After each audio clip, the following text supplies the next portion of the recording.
Il est impossible de se trouver dans le passage Shlach et de ne pas étudier le Mahamar des Rabbi de Kwar Sivan, Tafshin Lamed Vav.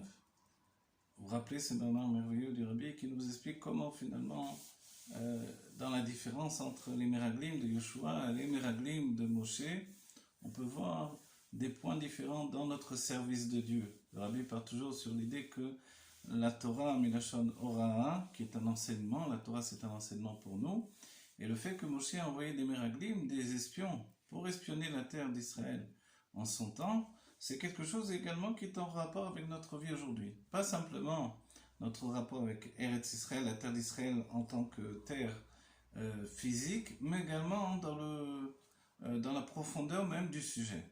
Et pour cela, il faut comprendre que la terre d'Israël, au départ, elle ne s'appelle pas la terre d'Israël, mais Eretz Kenaan. Eretz Kenaan, la terre de Kenaan, qui est la terre des 7 peuples, des 7 mesures de sentiments. Lorsque Moshe envoie des Meraglim qui au départ doivent la tour ça ressemble au tourisme, ils doivent aller de long en large dans la terre d'Israël pour prendre possession des sentiments. Et ça pour nous c'est directement un enseignement, c'est la structure même du tzaddik, dont le Tanya nous dit que il est ordonné à chacun d'entre nous, t'es tzaddik, t'es racha, sois injuste et ne sois pas un rachat. Et de ce fait-là, le Rabbi va tirer même l'idée formidable qui va être la continuité du Mahamar sur le fait qu'on a tous juré d'être un tzaddik. Mais comment devient-on un tzaddik? Ce Mahamar merveilleux nous le rapporte dans le sens où, pour nous, le travail que Yoshua a fait d'envoyer des Meraglim, des véritables Meraglim, des espions, pour voir les faiblesses de la terre de Canaan à ce moment-là et en prendre possession.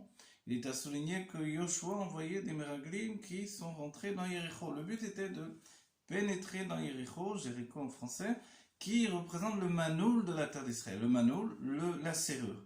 Et la serrure, alors le Rabbi nous dit, Yericho c'est la chambre réar, c'est de l'étymologie du réar, l'odorat. Et l'odorat c'est la tête des choshim, c'est la tête de tous nos sens. De ce fait-là, la pensée, la parole et l'action qui découlent du travail de chaque juif au quotidien, et précisément tel que le Tanya nous l'a enseigné, le fait que nous pouvons maîtriser nos vêtements, qui sont la parole, la pensée et l'action. De maîtriser nos vêtements, c'est l'idée de pouvoir en changer à notre guise, à notre bon vouloir. Et de ce fait-là, lorsque j'ai une mauvaise pensée, je peux la repousser et avoir une bonne pensée. Lorsque j'ai une mauvaise parole, alors je peux me transformer, ne pas la dire. Qui me vient donc, et lorsque je veux faire un mauvais geste, je peux, à la place de frapper un juif, lui serrer la main. À la place de frapper un homme, lui serrer la main. De ce fait-là, on comprend bien que le juif a le pouvoir de contrôler l'expression de son âme. Mais pour ce qui est de la valeur de son âme, dans le sens de la possession de ses sentiments, aussi bien de son intellect, alors ça c'est pas donné à chacun, c'est justement le point qui est rapporté d'après Yob. Barata Sadikim, Barata Rechaim, tu as créé, Yob dit à Dieu, tu as créé des Tzadikim, tu as créé des Rechaim, sous-entendu que ceux qui ont vraiment une emprise sur leurs sentiments, ce sont les Tzadikim. Les justes qui, eux, vraiment n'ont pas de Yetzirah, n'ont pas de penchant pour le mal, tandis que nous avons un penchant, un attrait pour le mal. Le mal c'est la chute, tout simplement, un attrait pour chuter. Au lieu d'être constamment en élévation comme les Tzadikim, nous sommes attirés par la chute.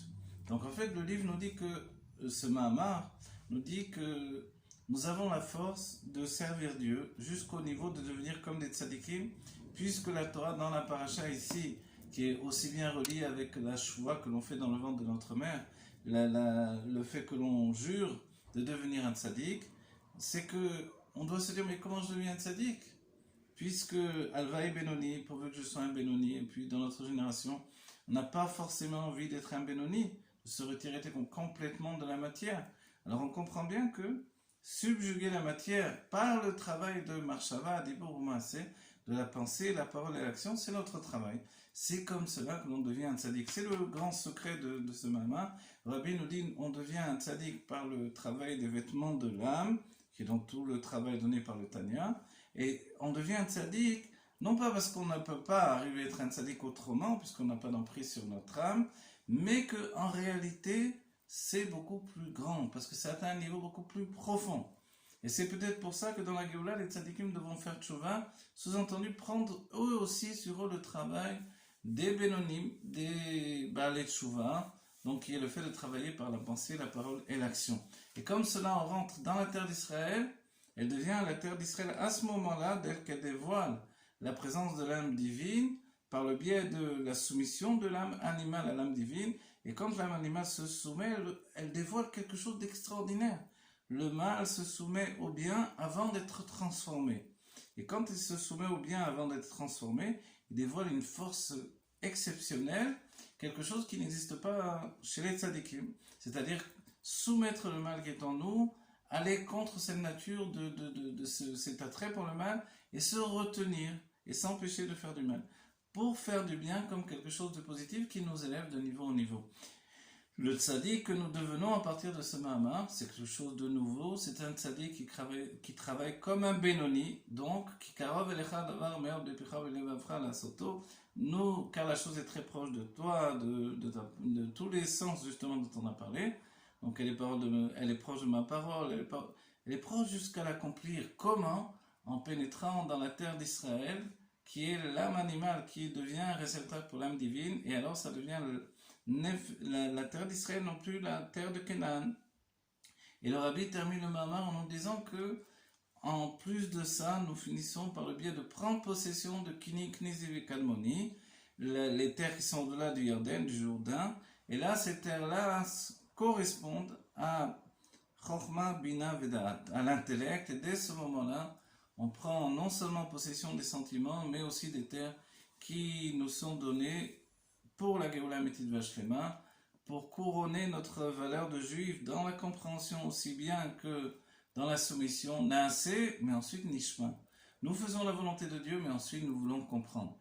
Il est venu le temps de comprendre enfin, et c'est notre travail de juif aujourd'hui, comprendre quelque chose dans toute cette structure de Avodat Hashem, de Avodat HaKodesh, de service de Dieu, pour aller de l'avant et devenir un juif de Géoula, Teref U'Miyan Mashiach.